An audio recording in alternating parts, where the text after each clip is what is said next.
Hello everyone, MarkystalVR here.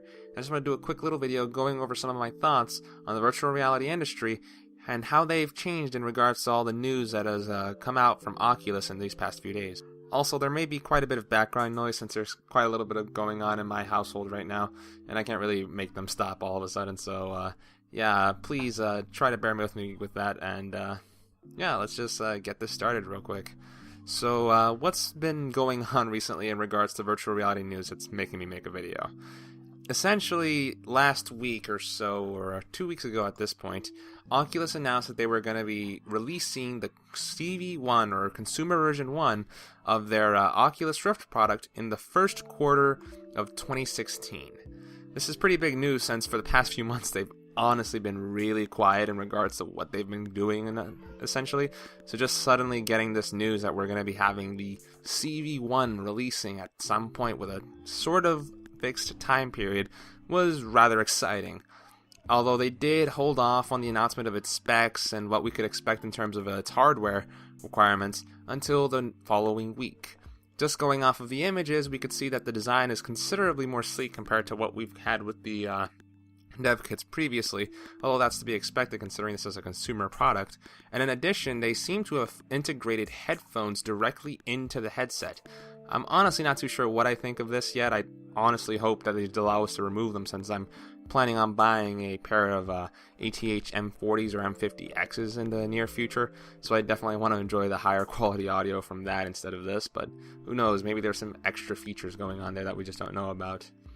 So yeah, essentially a week went by and everyone was waiting. Around a week exactly came around with Wednesday and we still hadn't gotten any news. But then finally on Friday, sometime around 11 a.m. EST in my time, they finally dropped the specs on us.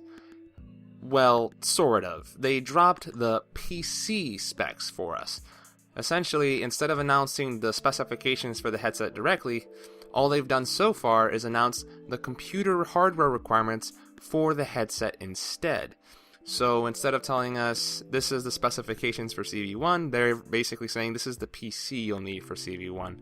And in the process, they've kind of dropped us a nice little idea of what we need or what we're getting in terms of the CV1. But let's just go over the hardware requirements real quick since there's a little bit of something to be gleaned from it. From a GPU perspective, they are recommending that we have a GTX 970 or an AMD 290 equivalent or greater. Greater being something like the 295 or on the AMD side, or the 980 or Titan X on the NVIDIA side. And from a GPU hardware standpoint, that's pretty high end. I mean, I've seen a few people complaining that that's a little bit too high in terms of what hardware requirements will be needed, but honestly, when you look at what we're going to be driving pretty soon, it's understandable why they would set this as the recommended bar. Do note, this is recommended, not minimum. If you have an older graphics card, it is possible for you to run some VR demos at over 90 Hz if the game is well optimized or old enough.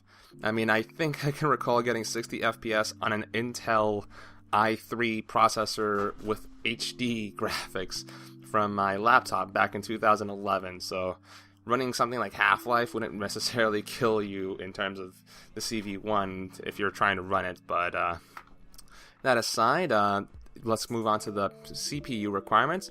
They're recommending that we have an Intel i5-4590 processor, which is a pretty good processor if you consider things. I mean, it's not i5-4960 or i7 level, but honestly, it kind of matches up and is more than sufficient for modern games that should probably hold out for the next 2 or 3 years if we consider things.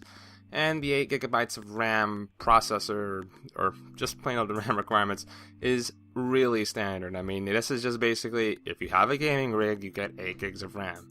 That's more or less what most people would say in this case, and if I had to say so myself, RAM isn't all that expensive nowadays. You could probably get 8GB of DDR3 for like 50 or 60 bucks if you know where to look. So, yeah.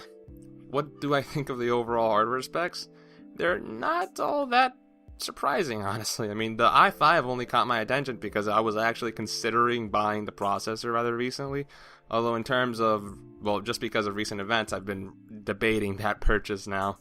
But yeah, it seems like relatively run-of-the-mill expectations for a gaming hardware set that would be running on some of the higher-end platforms. Although there is another little detail in terms of the specs that should be noted. They're actually kind of requiring Windows if you want to run the Oculus. Unfortunately, they're going to be discontinuing or postponing their OS X and Linux endeavors and to focus on Windows, since they kind of want to go for the platform that is most likely going to be used by the majority of CV1 users. Although at the same time, I kind of see it as a bit of a low blow or kind of a bit of a jerk move, because I'm pretty sure I'd imagine there are quite a few game developers out there that like to use Mac as their platform of development, and Linux is probably has a good community following, and especially with SteamOS now being Linux based, you would imagine that Linux users might be a little bit miffed on that as well. So yeah, all in all, there's not too much to really pay attention to if you ask me on the hardware side of things.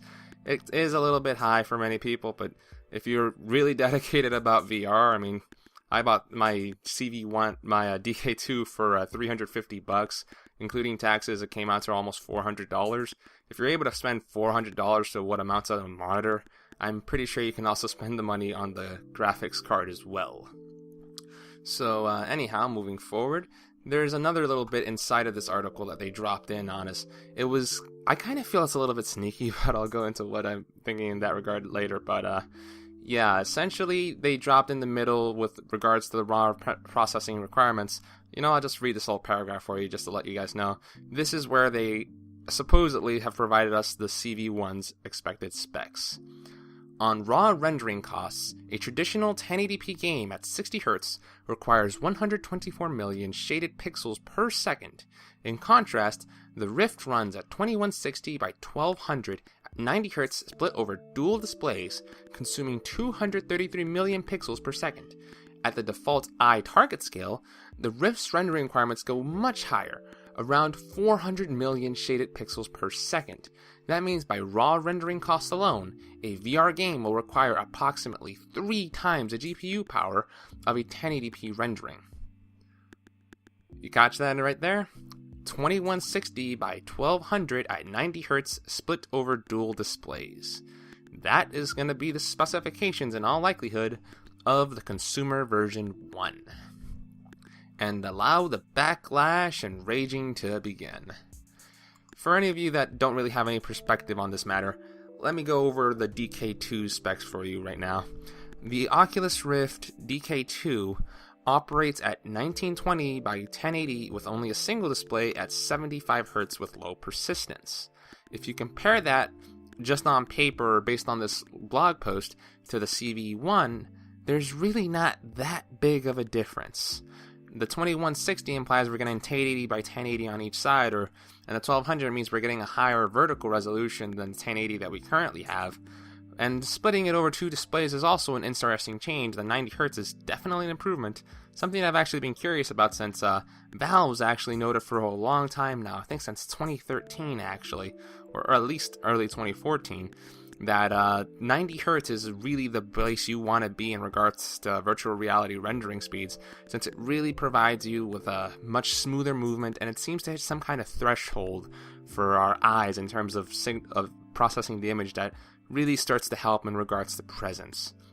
So yeah, the improvements are there, but at the same time, if you consider the kind of things people were talking about a year ago or 2 years ago for the CV1, 2160 by 1200 is massively under our expectations. I mean, I remember a year ago, we were just basically constantly having threads on the Oculus VR forums going, will the CV1 be 4K or will it be 1440p?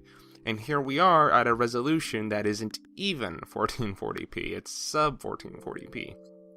And yeah, as you might imagine, when we were using 1440p resolution as the low mark, to get something even lower than that is definitely a blow to the VR community. And I've already heard stories about people breaking their their prototypes in rage, or just plain old dropping VR and stuff like that over the news. I think that might be a bit uncalled for, but I think you can understand why somebody might just be plain old miffed that we're getting such a low resolution. And if we compare it to the HTC Vive, which was recently announced, it's actually basically the same. I mean, the HTC Vive, or Revive, has a resolution of 1080 by 2400. So the improvement in resolution goes on the horizontal end instead of on the vertical end, like it is currently with the Rift unit. So essentially, they've just flipped around the screens in some respect.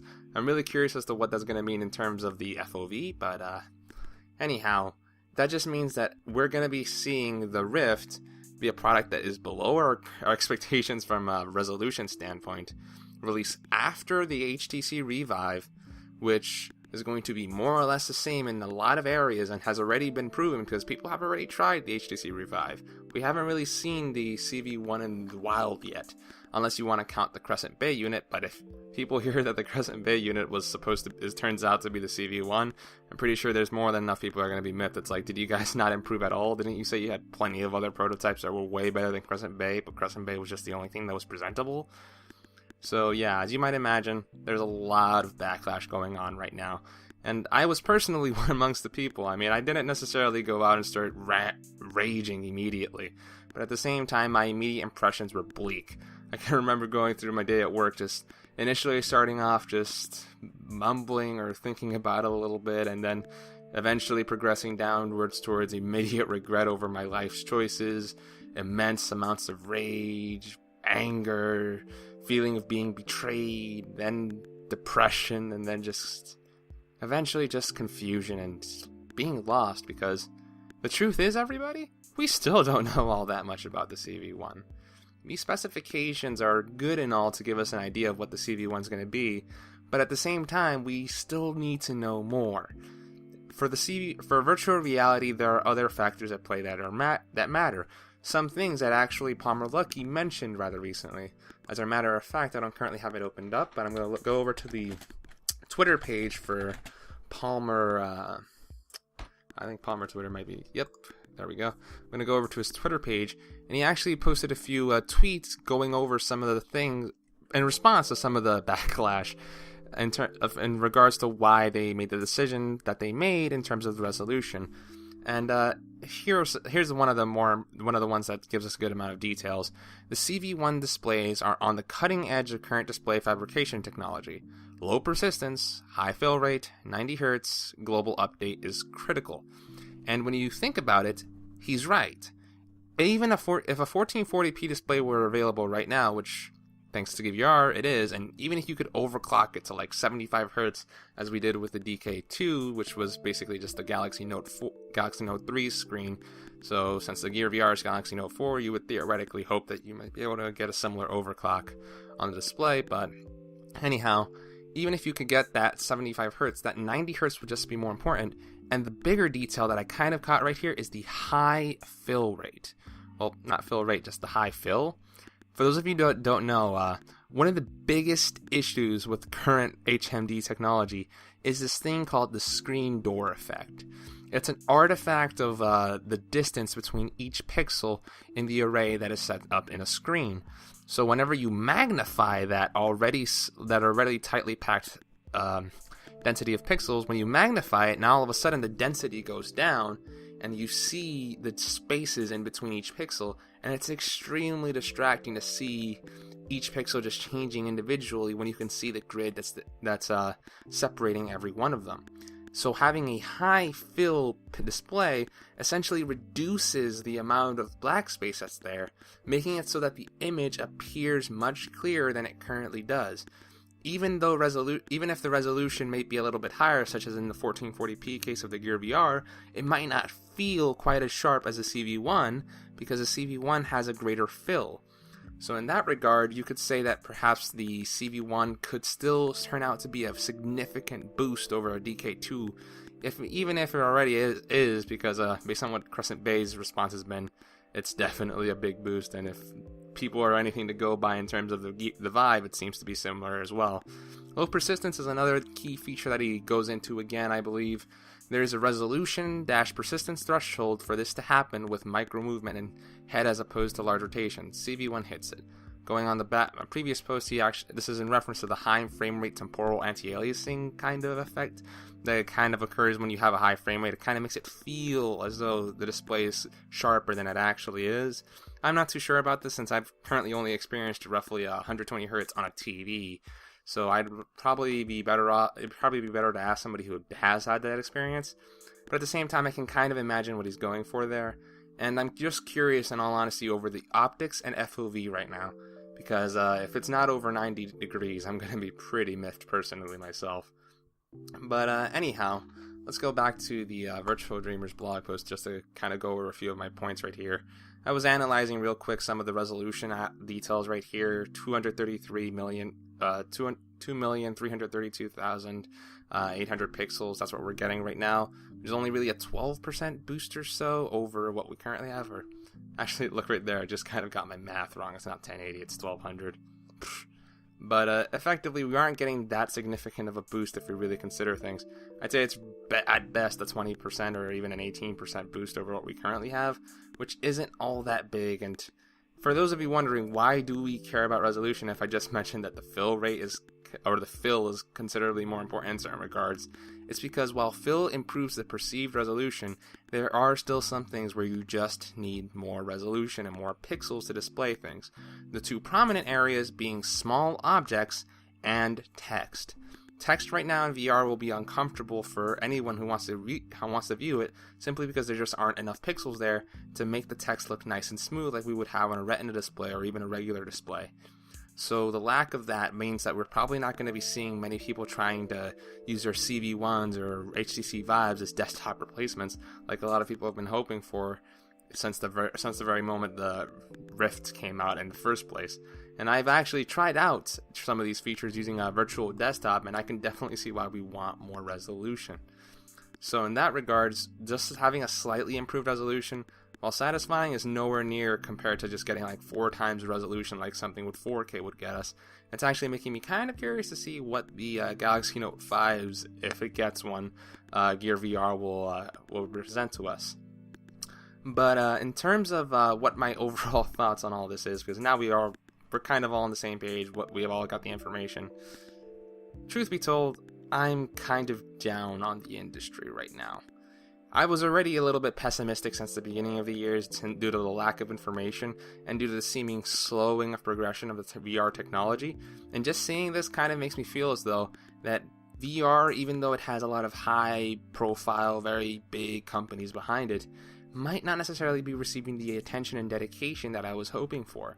Once I heard that Facebook acquired Oculus, I was kind of expecting that Oculus would now dish out all the stops. We would just get a super huge, super powerful display, custom made just for virtual reality. But unfortunately, it looks like Oculus and Valve might possibly be getting their displays from the same company, or at the very least from a similar manufacturing process, which to me implies that they aren't dedicating full-on resources to this, which is disappointing considering just how much potential VR has. I mean, come on guys, if you've read Ready Player One's Snow Crash, Neuromancer, or any virtual reality work, you can immediately see just how big the potential for virtual reality is going to be in the mass market. And just seeing companies having the virtual reality market basically at the palm of their hands but doing nothing with it is just so frustrating. If you ask me right now whether or not I'm leaning towards Valve and the HTC Revive or Oculus and the consumer version 1, I hate to say it, but I'm kind of leaning towards Valve at this point. Looking at all the factors that we currently have at play, it just seems as though Valve is just the more prepared company in this regard. They've outright just shown us the product already that they have in mind. They've explained its execution with a lighthouse mechanism. They've shown their input solution with their controllers, and they've demonstrated the product to a public audience, and the audience reacted positively. By comparison, if we look over at Oculus, they announced their CV1 2 weeks ago at this point, and they didn't announce it directly. They kind of announced just a little bit of information. It's going to be releasing in Q1 of 2016, shipping in Q1 of 2016. So we're not even sure if they're necessarily going to completely sell it at then. So it could be March of 2016 when we're getting this darn thing. And by comparison, Valve just straight up said it's going to be this year. They didn't specify when in this year, but they've basically been pretty staunch and adamant. It is going to happen this year. No delays. It's happening. So yeah, that just shows a great amount of confidence, and it also doesn't play into Oculus's favor that when they did finally announce the specs, it was kind of as an offhand mention in another article. The main article is about powering the Rift, but they didn't necessarily just say, they didn't prominently feature the Rift at its center. It's like they're kind of trying to hide the little details. They're trying to cover for the fact that they're expecting backlash. That doesn't show confidence, and that to me isn't a very good thing. That means that they may not necessarily feel that they're delivering the best product they can, and that does not sound like what I want out of a company in VR. To make matters worse, they've also removed support for a lot of platforms, where they're removing OS X and Linux from their lineup, which by comparison, Valve kind of has SteamOS. You'd imagine that they're going to support Linux in some capacity. Yeah, it just kind of seems as though Oculus is cowering their heads instead of standing up nice and strong as I was hoping for them to do. So at this point in time, I've just got to say that I'm probably leaning towards Valve, but at the same time, if I look at both of them, I'm kind of leaning towards just sticking with my DK2.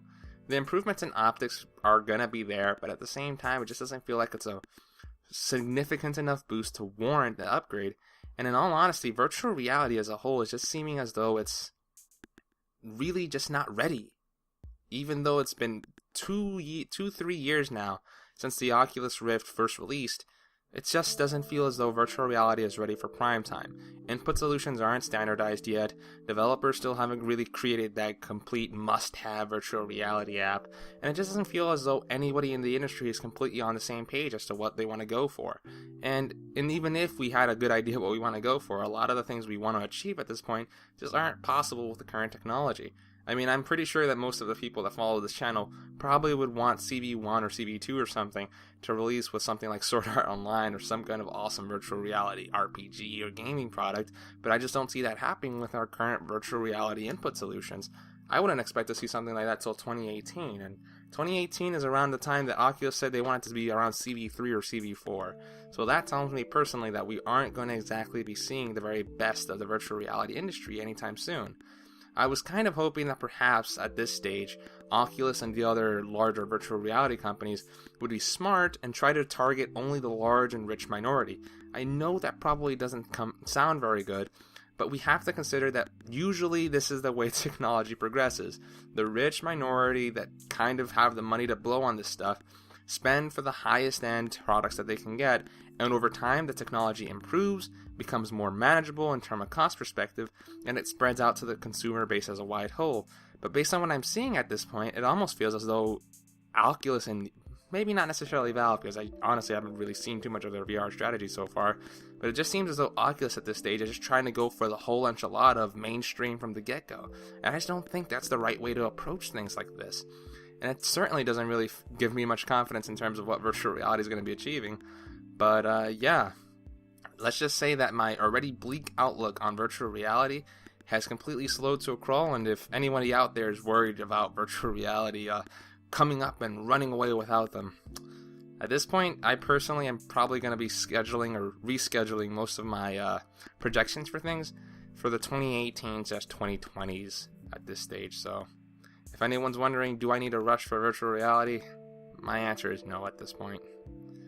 Yeah, it's kind of a bit of a sour note to end this on, but yeah, I'm just not necessarily all that happy with all the news that's been coming out lately. Well, everyone, thank you very much for watching this video. It's been pretty rambling, and do know that you can probably read the article that I wrote over here on the blog. I'll post it down below in the description, and I'll probably make this quick little fix a little bit later. Look at that, I kind of got it right here, but I kind of got it wrong over here. Well, everybody, thank you very much for watching this video. Let's hope for the best for virtual reality, and try to do our best in the meanwhile, because if we look at this from another perspective, it just means that we have more time to try to develop the things that we want to for virtual reality. I mean, I've got my touch solution still in the works. I have some good progress in that regard, and I guess that just means it gives me more time to work on the input solution using neural technology. Well then, everyone, thank you very much for watching this video. This has been Markystal, logging out.